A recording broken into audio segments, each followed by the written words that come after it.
So, everyone that's here tonight, there's 110 people in here. Please share the live, get it out to as many people as possible. We're about to start the debate event. It's going to be Matt versus Matthew on which position is more justified, pro life or pro choice. With this debate, there's not really like an affirmative or a negation. So, in regards to who starts and who goes second, it's really up to the contestants. I did see the DMs you guys sent me, but remind me who wants to go first?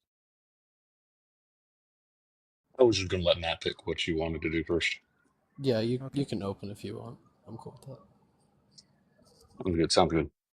Okay, cool. So I have 7 minutes on the timer for your opening statement, Matthew. And I'll start the timer whenever you say your first word.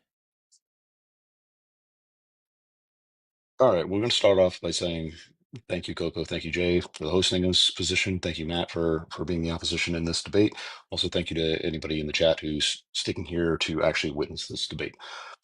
I will be taking the position that bodily autonomy and the position of pro-choice is going to be the more justified position to discuss in this debate. When I'm discussing bodily autonomy, I'm going to be talking about the ability to make decisions about one's own body, right? That's simply a position where you are the only one who gets to choose how your body is used in any given scenario. Now, this is going to be something that is going to discuss the concepts of like personal freedom. It's going to discuss medical ethics. It's also going to discuss issues with gender equality.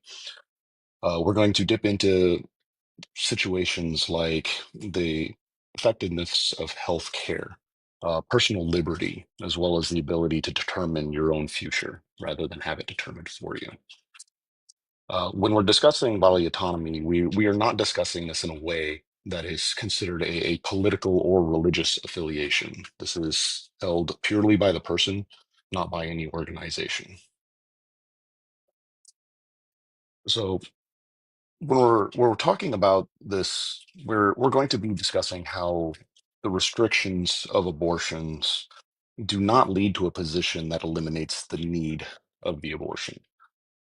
We're also going to be talking about how when we're discussing these positions, the the access to abortions also improves the ability to access women's health and to make sure that they are not actually going to be harmed in this position where legislation is determining whether or not a person can take care of their own body.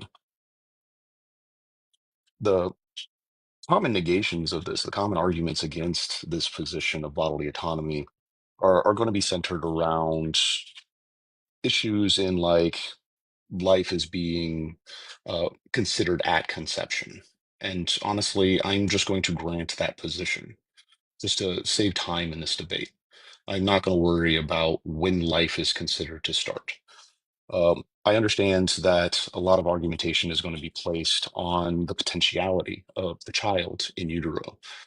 And in this situation, I'm also I'm going to grant potentiality here as well. But when granting potentiality, we must understand we're discussing a statistical outcome to a person that will be born. So we can simply take a standardized position and consider this to be an average, right? Take the most average position in any key situation. Just as a person could have the potential of being the greatest human to ever lived, they also have the potential of being the worst human to ever live. So we just take a standardized bell curve and put the potentiality right in the center. Cultural devaluation tends to be also a point that's brought up quite often due to the use of abortion. And simply that's just a slippery slope fallacy. I understand that the argument being that the allowance of an abortion is going to devalue a culture or a people and the worth of those people, but there's nothing that's going to state this is a necessity. In fact, we find out through the legalization of abortion that a lot of health concerns are solved and a lot of socioeconomic concerns are solved. So holding a slippery slope fallacy on that is just not going to be something that's going to be seen evidentially. We can talk about the well-being of the mother in case of things like mental health and physical health, though we see that the well-being of a woman is actually going to be increased by allowing for bodily autonomy. This is going to allow for a woman to have proper health care in cases required, as well as any requirements for mental health if that is required as well. Just the increase in healthcare for a woman is going to be obvious. And then any situations where an alternate view is possible, things like adoption, that's never going to actually solve the problems that arise in bodily autonomy. You still force all the issues to occur and then say it's okay to no longer have any responsibility for the child. That's never going to actually solve the problem of bodily autonomy. Simple point of this position is going to be that bodily autonomy is a discussion for the individual and their healthcare provider, solely for them. Anybody on the outside is only going to be working as a control mechanism for them rather than actually working with them. Uh, these things are going to be based in medical facts, legal precedent, ethical consideration, and other things as well. But if we wanted to look at some of these actual legal precedents, you can simply look into Roe v. Wade in 1973. Now, I understand Roe v. Wade has been repealed, but I find that to be the, honestly, one of the largest tragedies of our time to lose a position where you can have medical confidence with your provider is just detestable as far as I'm concerned. But you can also work towards legal precedents using Planned Parenthood versus Casey in 1992, which also protected the bodily autonomy of a mother. So this is simply going to be that the protection of a person's bodily autonomy is simply going to be the protection of their ability to choose. If any other resources or anything is also required, just let me know. That's going to be the conclude that. I'll yield the rest of my time. Okay. So I'm stopping your time, and you had 33 seconds left on the clock. Matt, is going to be your turn. I'll start your time whenever you say your first word. All right. First, I'd just like to say thank you to the host and thank you to the co-host for the moderation and the panel to debate this topic. Second, thank you for Mathew for being a good opponent to the conversation. Now, when we discuss the ethics of abortion, I take it to be the case that in a general society or in a general consensus, we ought value the life of beings, which in Matthew's opening, he did grant life begins at conception, which is important to the conversation. But I don't think life categorizes what we value. I think that experiences categorizes what we tend to value. And in my argument, it tends to be the case that the intuition of death falls around whether or not someone is deprived or harmed in the case of death. And I think that the position I'm going to posit that when we talk about how harmful is death in the case of abortion, that when we deprive someone of a future state of experiences, that's going to be some prima facie wrongness there. Now, I think what was confused a little bit in Matthew's opening was the idea that what my argument might posit is that it's potential, but my argument doesn't grant any idea of specific experiences, more like that the experiences we talk about are what we care and consider. Secondly, in the case of abortion, I'm arguing that in the case of elective, where the act of conception was through consensual means, through a sense of obligation, is the abortions that I'm against. I do grant that women do have autonomy and integrity is a valuable trait that we should take into consideration in the sense where there is no obligation to negate or harm another being. If you are obligated, you cannot act aggress upon somebody, even if it's the case that they are on your property or within your property. Secondly, every empiric that addresses the claims I'm going to make isn't going to do much. My argument is not contingent on current empirics, on current law, because no law that exists embody my view of what abortion bans should look like or should be. Nevertheless, I think that during this conversation, we can negate the idea of religious freedom or religious values in this conversation. I don't hold a religious argument, I hold a secular argument. Secondly, I think even in the political lines, there are many Republicans who are pro-choice, many Democrats who are pro-life, so I'm glad that we can agree that this isn't going to be a political or religious conversation. Nonetheless, I hope that through this conversation, we can all understand a couple things. In the case of harm, harm should be prevented.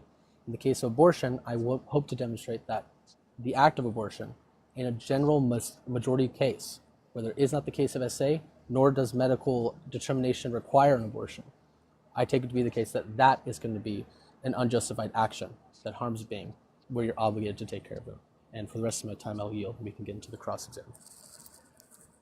Okay, I am pausing your time right now.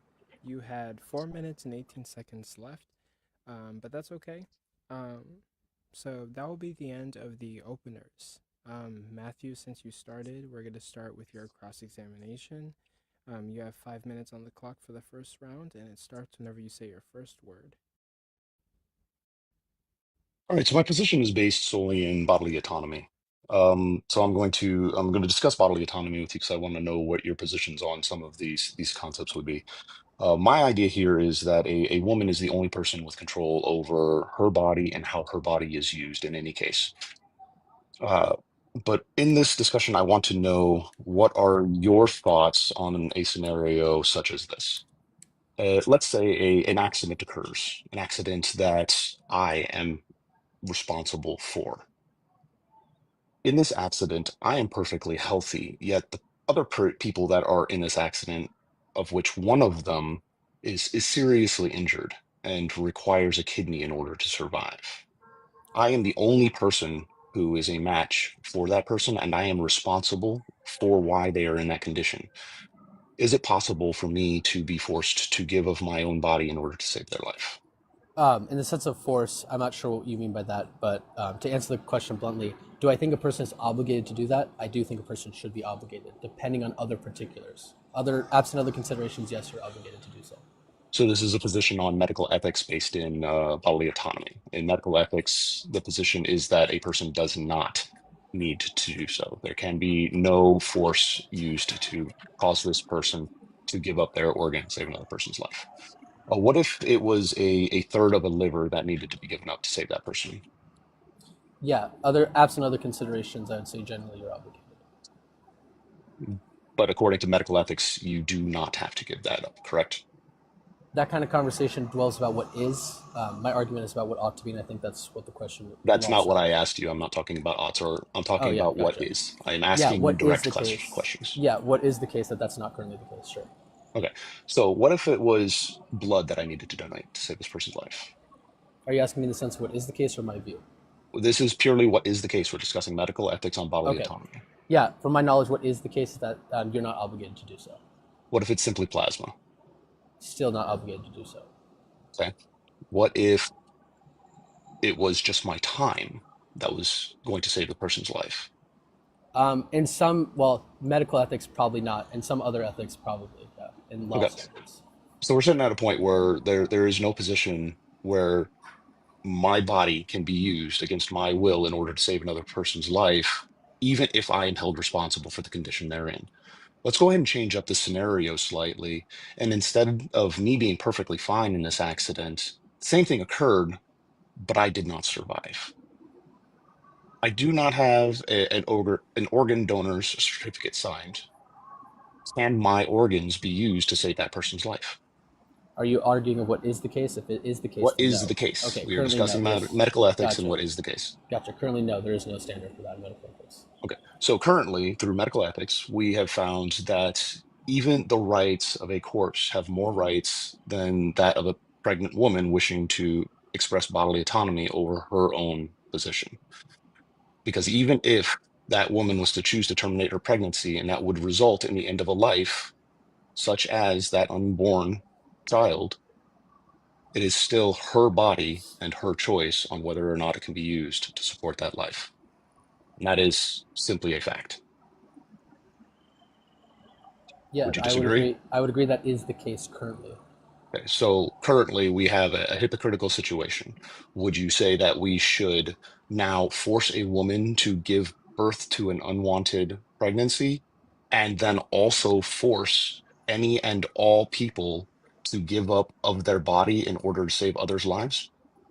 The question you're asking is, do I think it's the case that Should we should we? do this? Should we? Yes, In should the we do standard, this? in the standard where you lose your life, as in like the existence of your being, then I'd say no. That would fall under self-defense. Okay, so I should not have to give of my body to save another person's life. If the requirement is that you lose your not livelihood, but your life, meaning the existence, no, that's going to be self-defense. So I can be forced to give up a kidney. I think that in some sense you're obligated to do so if it is not going to cause you to unalive. The only obligation that can be considered in this position is legal obligation. You I don't are take that to be the you case. you said you're not arguing a religious position on this. You're arguing a secular position. The only obligation that can be forced in a secular position would be a legal obligation. That's not If necessarily you're the if you're case. talking about moral obligation, that's just going to be a position where you'd have to then justify an objective morality or a position of obligation. And the only obligation that you're going to be able to show in a secular system is going to be a legal obligation. And Um, time. That'll be the end of that cross examination. So that was Matthew's cross examination. Matt, now it's your turn to ask questions and do your cross examination. I'll start your 5 minutes when you say your first word. clarifying question. I can clarify some things on my position, correct? Yes, Okay. you can talk the entire time. You can clarify, or you can ask him questions. It's your cross examination to be in control. Okay. So real quick, I just want to clarify things. If the prompt of the conversation is which is more justified, pro-life or pro-choice, and I take it pro-choice means, advocacy for abortion access, and pro-life means anti-abortion or anti-abortion access, well then the question of whether or what is the case doesn't really matter in the discussion of what is justified as a view. Secondly, my claim doesn't require objective morality in any case. It can be a subjectivist or an objectivist framework. Secondly, I don't think legal frameworks matter in the sense of this conversation. We can get into pragmatics; it's not important. But now we can get into your position. You said you value bodily autonomy. Let me ask you this: when you talk about autonomy, is there restrictions to this, generally speaking? This is simply going to be the individual is the sole person who has control over their own body.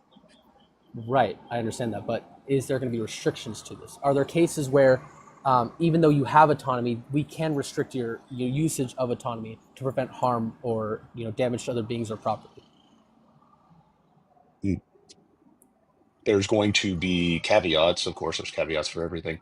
But when we're talking about what happens to one's own body, that's going to be a position that's held unanimously. There's Okay, no changing of that.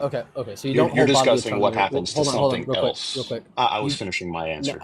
that's fine. You answer what I needed you to. I'm not trying to be rude, but I have more questions. So you do think that autonomy isn't going to be absolute in the sense of rights, correct? If it's only considering the individual's body, there's no caveats. There's no caveat. So it is an absolute right. Just to the own body. But when you talk about rights, I don't use the concept of rights. I use the concept of it's more privileges than rights. Now, what you're discussing here Well, is a that doesn't right, matter. That and point doesn't that's matter. not my position. That's fine. That doesn't matter. The question more aligns is if autonomy is the thing that's absolute, meaning we shouldn't or can't restrict this in any metric. I'm asking you if that's the case. If it's only discussing one's own body, yes. Okay, so if it discusses harm to another person, we can restrict that, right? If it's discussing the prevention of harm to one's own body, that's going to be the same in any case. Okay, great. So autonomy isn't absolute. We can restrict this in the sense we prevent harm to other people. Yeah, I already That's good. discussed. I already Okay, cool. discussed this. So then let me ask you this. When it comes to value, you believe life begins at conception, but that doesn't really answer the question about value. When do you think I just granted it. you granted life is valuable at conception? I just granted that life begins at conception. Okay. Value is going to be a subjective position. Okay, great. I'm curious about your view of your view of value. When do you assign value? I don't assign value, not to something that I don't have any dealings with. I cannot assign value to something that is not connected to myself. Okay, let me Value is put going you. to be Okay, real a quick. That's fine. subjective I have more position. questions. So are you saying that in the case where, in some case where a woman goes to a doctor and gets a lethal abortion, say, and I mean lethal termination of pregnancy that does not result in a live birth, that kind of procedure late in the pregnancy, say 8 or 9 months, do you think that this is wrong or do you think that this is fine? There's not going to be any restrictions. It's still bodily autonomy. Yeah, so you think that action is fine? I don't believe that lethal abortions are happening in the 9th month. Well, whether it happens or doesn't happen, I'm asking whether you think that's fine or not. Then it's an unrealistic hypothetical, and I'm not going to engage with it. Hypotheticals don't need to be realistic; they just need to be logically possible. I will not engage with a unrealistic hypothetical because it's being used as an emotional tool rather than an actual discussion point. Wait, hold on. Just because that's not emotion, right? I'm not calling you names saying, "Oh, if you agree with this, you're this." No, I'm just that's not what I asking said you you on were your doing. logic, right? I'm just asking you on your logic or your view. Are you saying that this is going to be okay? That's all I'm asking. I'm Even saying if it that's not doesn't happen, logical to say that's happening. what's the contradiction? That a person is going to hold a pregnancy for 8.5 months, go through all that is required to hold a pregnancy for 8.5 months, and then terminate that pregnancy when alternatives are available and used in the medical situation, such as C-sections or induction. Those are still considered abortions. That's what I'm discussing when I say a late-term abortion is an induced pregnancy. It's just a termination of a pregnancy, not the termination of a life. So this is a completely, I didn't ask. No, this is no. I just asked you. category Okay, error. how is that? That's not categorical error. It is What a is the category p error. the p not p? What is the contradiction in that statement of the hypothetical where it makes it not logically possible? Because the discussion I'm having is going to be a termination of a pregnancy that ends in a life, and the consideration that you're discussing is a termination that ends in with a life being lost. This is just not happening. That's In the not what I'm case, wait, in discussing. the case of abortion in like the first trimester, does the organism, the Again, you human asked my organism, position, I gave you my position. I understand Repeating the that. question will not get you a Wait, new this is answer. a different question. This is a different question. In the case in a first trimester abortion, does the organism, the fetus, zygote, whatever term, does that entity unalive in that process? Yeah, Okay, because it really has no quick. ability to end in a live birth. Yes. Okay, stopping it there. The round is over. It's going to go back to Matthew for second round cross examination. You get 5 minutes. I'll start the timer whenever you say your first word. When discussing legalization or restriction of abortions within nations, do you believe it to be healthy for a society or damaging to a society to criminalize abortion? Depending on the parameters, I think it can be a good thing to criminalize abortion. So, through statistics and through study, we're going to find out that any nation that has criminalized abortion has caused massive problems to women's health care as well as socioeconomic issues. They have found that the criminalization of abortion does not stop abortion, it just prevents safe abortions from occurring, which causes a lot of trauma to women, causes a lot of issues with women having much higher mortality rates due to getting abortions that are not in safe environments, as well as a lot of socioeconomic issues and mental health issues with these women. If you would like any sources to back those up, you can look at the World Health Organization and look at the reference for the World Health Organization titled Safe Abortion, technical and policy guidance for health systems, as well as the what is it, the Guttmacher Institute, and you can reference the studies on abortion safety and legal impacts. Um, do you think it's safe to restrict abortions? Depending if the parameters are met, under my view, I think it can be. Do you think the attempt to restrict abortions is going to prevent any abortions from occurring?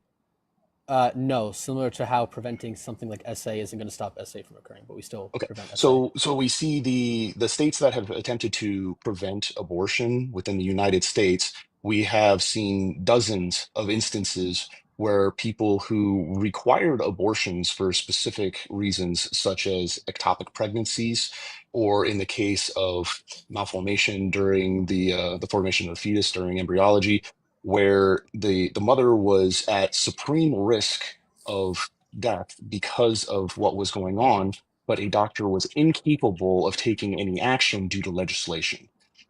This would be considered harm due to criminalization of abortion, correct? Yeah, the current cases of abortion law, but I don't agree with current cases of abortion law. So I can grant all this, and that still doesn't affect my argument at all. So, where are you going to say that criminalizing abortion is not going to have these impacts? In the That case of it's not that it's possible to criminalize abortion and not have issues like these arise? No, in the case, what I'm saying that in the case that we observe, I already acknowledge that there's harm and problems, but that's not my position. I don't agree with current Is abortion law. there any way you can criminalize abortion and ensure that these things do not occur? I'm sure there's a way. We just have to find that way. It's not impossible to figure that out. Well, I'm going to state that until that position is brought forth, the only evidence we have based in studies is that these things are going to cause these issues. We have actual studied positions and we have case studies where this is the case. And until a different position is put forward, I don't know how you can deny that to be the case.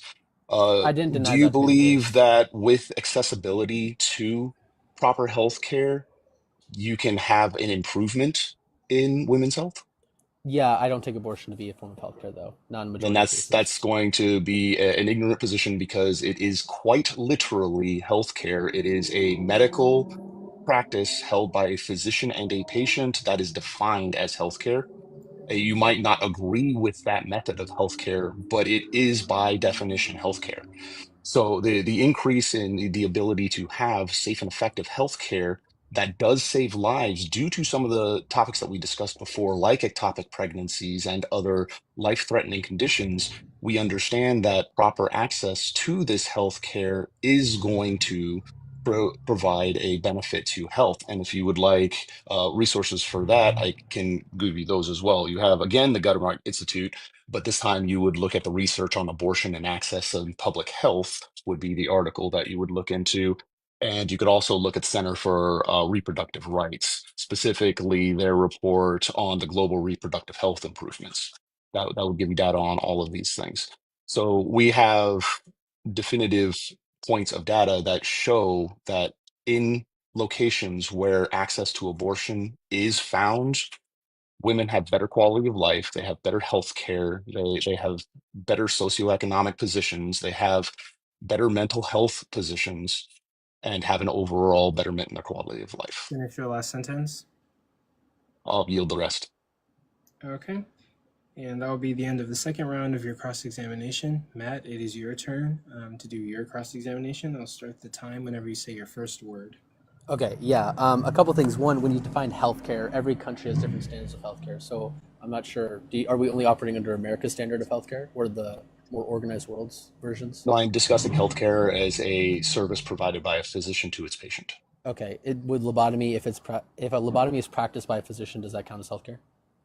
Sir, if you can provide a position in the world where lobotomy is still considered a standard practice for a physician to a patient, I would be required to say that's healthcare. You didn't say anything in your definition about being standard practice. You just said if it's provided by a physician, it's healthcare. Physicians follow standard practice. Okay, That that's is just okay. that is just under the position of a physician. Okay, so by the way, me denying that I think abortion is a form of healthcare in most cases isn't ignorant. That just goes off the semantics of what I take healthcare to be. Um, in this entire debate, what you've done is focus on the is, not whether or not the view is justified in an ought scenario. I can agree that there are negative entailments in the case of abortion bans currently. None of that addresses my argument because I don't agree with current laws. My I my just want to make that very clear. discussion, my discussions on the problems and the losses of healthcare and the damage that occurs to women due Okay, but to what does that do these against my argument? Wait, wait, is an real quick. That's argument, fine. That's fine. What does that do is against an my ought argument? argument. Wait, what does that do against my argument if I disagree with the current standards? Again, I'm showing you that your argumentation is going to provide a negative result, so we ought not How? follow it. How? Can you steelman my argument? By providing resources that show that reducing access to abortion causes negative impacts to women's healthcare, socioeconomic positions, as well as You're societal and saying that my cultural argument. Wait, positions. real quick. You're saying that my argument is going to grant that there's going to be negative entailments of that position. So I'm asking you to steelman my argument, so we know what you're talking. You That's know what not what I'm I talking said. about. I said that your argument is Oh, that's going not what you to said. Okay. lead to a position where we ought restrict access to abortion. And the information I gave showed that restricting access to abortion causes negative impact, and we ought not do so. Okay, gotcha. So, but in this scenario where I've discussed my position, not that I agree with current Mhm. scenarios, how can you say my view leads to the same Because conclusion your if you don't know view, what my view is or you don't know the your entailments of my ought view? is that we should restrict abortion.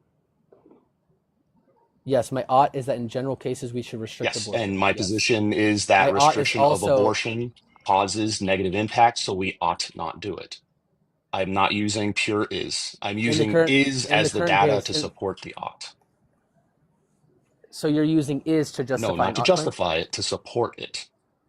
It's So to supporting justify or data. support it. Okay.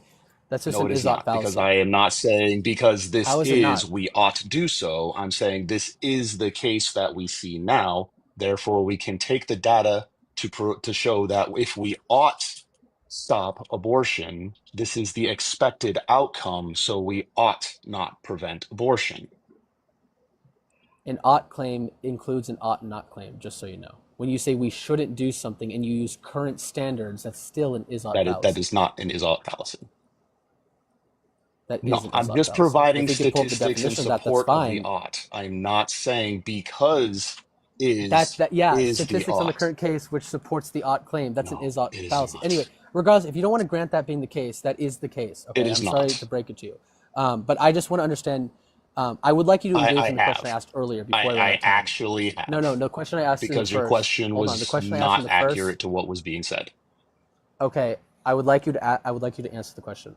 In the case of an 9-month gestational pregnancy, do you think it is okay for a woman to lethally abort That is not the that case of child? what happens. Again, I'm I'm not going asking you. to Wait, okay. use Hold on. an I will Reclaiming. I'm not asking you to answer answer the an question. unrealistic hypothetical. Hold on, he's reclaiming his time. It. Okay. In order for to move forward with this, you have to acknowledge that hypotheticals just need to be logically I possible. You haven't provided the contradiction. in my position, that is not what is happening. Therefore, I have no justification or no reason to address that. In your position, I you're am saying not pro-choice is justified, arguing correct? for lethal abortion at 9 months.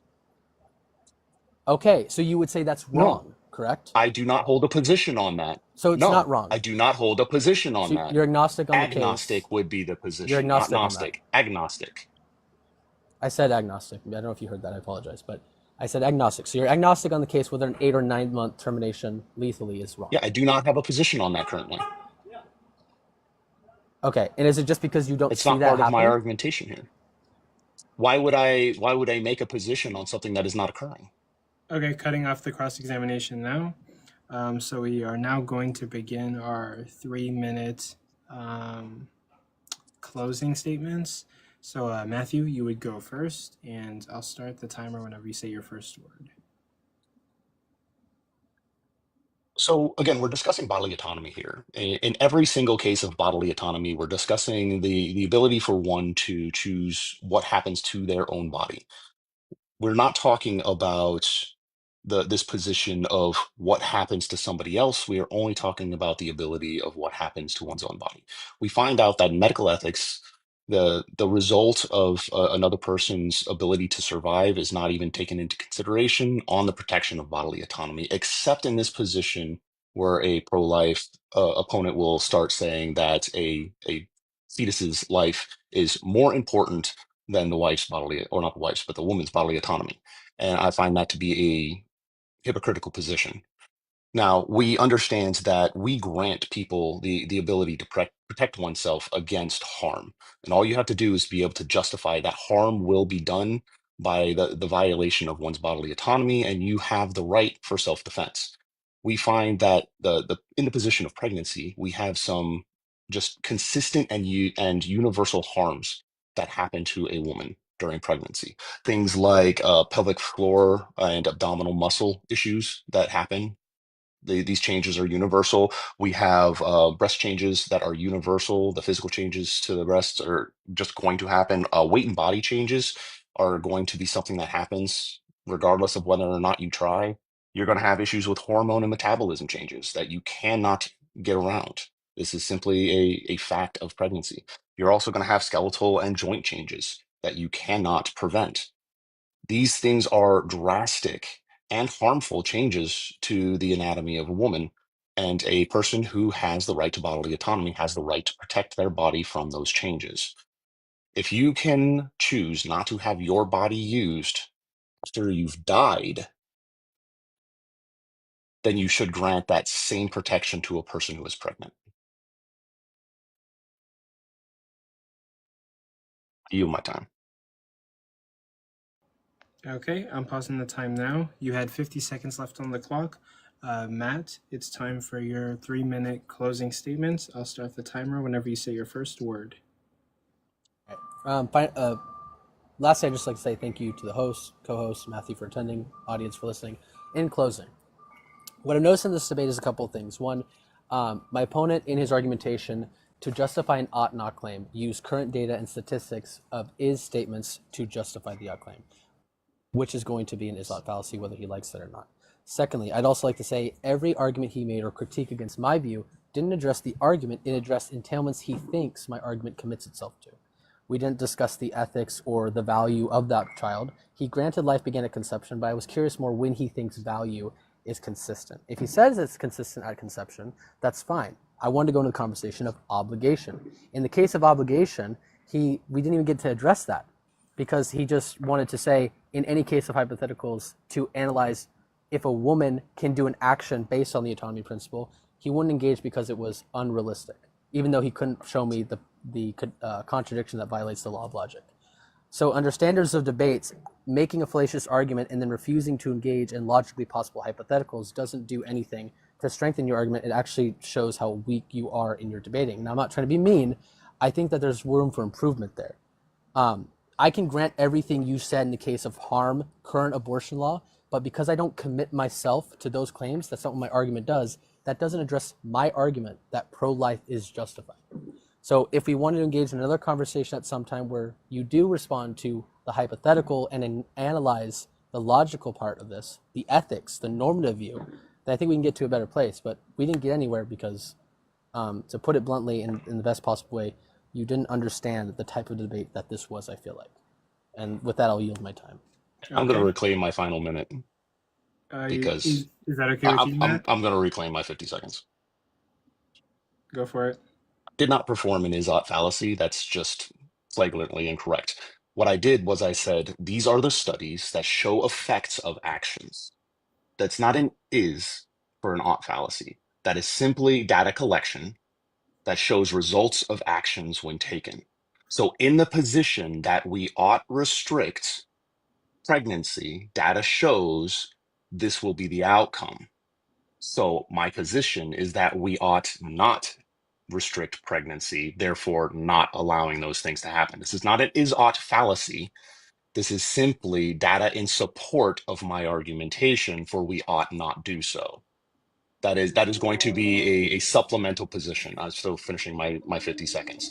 When you say I didn't discuss the ethics of the position or the morality of the position, I did. I discussed it in my opening statement as well as many times during my cross-examinations. I discussed the ethical issues right up front and how the value of a life and the potential of a person would be a standard based in the normative position or the average human person.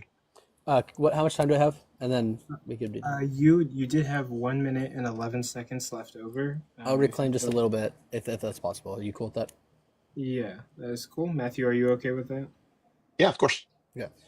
Just to put it bluntly, when you take data, given the current scenario, data achieved by current action, what is the case based on observational data in the present by actions taken for a view, one that I don't agree with, by the way, and you use that to justify an ought not scenario, that is an is ought fallacy. That's not what happened. Okay, but we can, I'll close with that because that is the standard of an is ought fallacy. That's not what I did. We can move from there. Okay. And we'll end it there. It was a good debate, guys. I really appreciate it from both of you. Two very intelligent individuals. Appreciate your perspectives. Jay, you got anything to say on the abortion debate? Any comments, critiques, questions? No. Actually, it was a very good debate. Thank you both for coming and giving your views and debating. Yeah, I have to stay impartial, so I'm not going to say who I think won or lost. But again, very good debate. Okay, and I will put the poll up so we can figure out who won or lost via audience vote, but hang tight. And I do want to say real quick, I don't have any issues with Mathew. So if there's any of my people I talk to on a daily basis about this, I don't have any issues with him. I just think that there's miscommunication or misunderstanding, and I think that happens all the time. Or maybe this is debate. Different This isn't frustration on any position. I think we were sitting at a position where we think something happens that, or I believe something that Matt thinks something happened that didn't happen, and I believe he just didn't understand the data that I was giving, and he thinks that I was trying to use it's to try to support an ought, and I wasn't. At least that's not the intent. If it came off that way, that's not what I was attempting to do. I was simply attempting to use statistical data to support what could happen with the position where abortion is prevented. Not this is the case, so we shouldn't do. It's data supports this will happen if we take your position. So I say we ought not take your position. I am curious, and I'm not trying to invoke debate. I'm a little curious. Do you think my view commits to what currently happens? Like, do you think my view commits itself to the standards that are currently practiced in law? No, and Before you answer that, I don't think either of us were the holding to poll that is position. yeah. Before you answer that, I was just telling the audience the poll is up, but continue. Everyone, you can vote on the poll. I'm curious, though. Okay, well, I'll end it there. I don't want to go into any more dialogue that isn't necessary. Yeah, totally fine. But yeah, up next we got Prick and Wisdom. PRK, you gotta be on time for your scheduled debate, man. PRK. No, I'm kidding. But all the said audience questions. The fairness of the debate, I am going to vote for Mathew on that one, just because I think it's fair that we. I don't know. I support you. Yeah. I asked Mathew That's before. a brilliant position. I'm absolutely for that. Matt, what did you think the original proposition was, and were you focused on normative or applied ethics? It's on normative and then getting into applied if it came down to that. I don't know if the cross exam allowed for all that discussion, but I focus more on normative. Okay. Do you agree you conceded on the applied that it should be legal? Not in the sense that my position commits itself to what currently happens. I don't. I'm not sure my position analyzes for that. So on applied ethics, I'm kind of agnostic at the moment. I'm not sure how to quantify the legal aspect of my view. Okay. From my But perspective, in the sense of justified, I think that when we talk about justification, it's a good thing. We could discuss either moral or legal justification. I think it's important to focus on moral justification because law is just a standard of practice that is used by some enforcement under my view. yeah, it just So sounded absent like you enforcement, where do we recognized come to those that conclusions? it's just going to create more danger. It's still going to happen anyway, and it would be irrational to make it illegal. That's just what it sounded like. Maybe you didn't intend for that. That's why I just wanted to. I acknowledge that one, in the case where you ban a procedure, ban something that is either needed or wanted, it will still happen. That's just the case in like SA. People are still going to commit SA even though you prevent it. So making the argument that banning it is just it's not going to stop it from happening. Got you. Well, And the difference in those two positions is with SA, there is no like safe position that is occurring without banning it. But if you ban abortion, you no longer have access to safe abortion, yeah, which is a because major difference in that topic. you're almost punishing the woman in the case of being SA'd, right? So it's almost like you have to special plead for pregnancy because of the amount of victims that are occurring simultaneously. What do you mean when I have to special plea? What do you think my Wait, sorry, argument one more commits to time? a special plea? How do you think my argument commits to a special plea? No. I think that when we're dealing with abortion, I think it's necessary that we special plead to it because there's not another example like it. Oh, I mean that's just but okay. So if you mean like current case, like I'm sure we could position a world where there might be some analogous case. But if you're saying like currently there's no situation like pregnancy, I'd agree there. In the sense of legal argument, there would be a special plea there. But I wasn't focusing. Yeah, no worries. And then Mathew, you would agree that it's kind of like it would be easy for you to say like women, just to answer the hypothetical, women ought not have lethal abortions, especially given that they could just do a C-section. Yeah, but I don't necessarily hold that position. It's not something that I have come to a conclusion on. So I don't have that position. Like I said, I'm gonna have to remain agnostic to that position, and I don't find that to be a realistic hypothetical even in this case. So it's not something that I'm prepared to answer. Got you. No worries. Will not answer it. Got you. No worries. In terms of realistic, what do you mean by that? I'm just curious. Like when you say something has to be realistic under your standard, are you saying that it's impossible for this to be true, or like what do you mean? No, I'm saying we were using fairly normative style argumentation throughout this entire position, so I wasn't getting too much further into that. when we discuss the actuality of that kind of scenario happening, you're talking about a situation. I kind of dipped into this a little bit during the cross-examination. You're talking about a situation where a woman has remained pregnant for 8 or more months at this point in time. You're talking about a woman who has almost by definition been expecting to give birth and probably already has names picked out, probably already has a Well, nursery okay, built, probably yeah, already I get has that. the I get clothes that. I'm bought, sorry. all those things. Then this is just the realistic of the case. That's the But what reason if you I, take all those scenarios out? What if you Yeah, take all those some scenarios out? some again, women literally don't even know that they're I'm pregnant until they talking have to give. normatively on this position. Yeah, so am I. What if you take all those Yeah, scenarios out? That's what I'm that's kind of why I curious said on. I do not hold that position because that is not something I have deeply looked into. But medically, they could just Like I always I have a could do agree. hold to the C-section. position where a woman has Right. bodily autonomy Yeah, but and Okay, Like she listen, could has the she reason can to have a protect her C-section every bodily single time. autonomy. okay, but Yeah. regardless, we do have to move on. So No, no that's worries. just the realistic position that I hold, and it's the honest answer to the position I hold. Okay, regardless, we do have to move on. Freedom, I'll get your question in, and then we do have to run PRK and Wisdom's debate. But question, comments? Freedom, are you there? Freedom, we're gonna need you to focus up, buddy. It's the main event. out of that poll, by the way. I wanted that for my records. I didn't Okay, vote great. because I didn't understand what the proposition is. I think the Is worst part pro-life- about the abortions is that one party is having a normative ethics conversation and the other party is having an applied ethics conversation. I see it basically every time. Yeah. Also, the prompt, if I'm not mistaken, was which is more justified, pro-life or pro-choice? Yeah, but That's the reason I tried to use justification through yeah, actual applied data. Okay. yeah, but justification isn't clear about if that's normative or applied either. Yeah. But But anyway, yep, love you, Coco. I'll drop. Thanks for letting me up. yep, thank you guys. And thank you both, Matthew and Matt, for debating. We appreciate it. It's an honor to have you guys in our presence debating. And if you guys ever want to debate different opponents, different topics in the future, DM us and we'll organize it and set it up for you guys. Thank you so much. Yeah. And now we have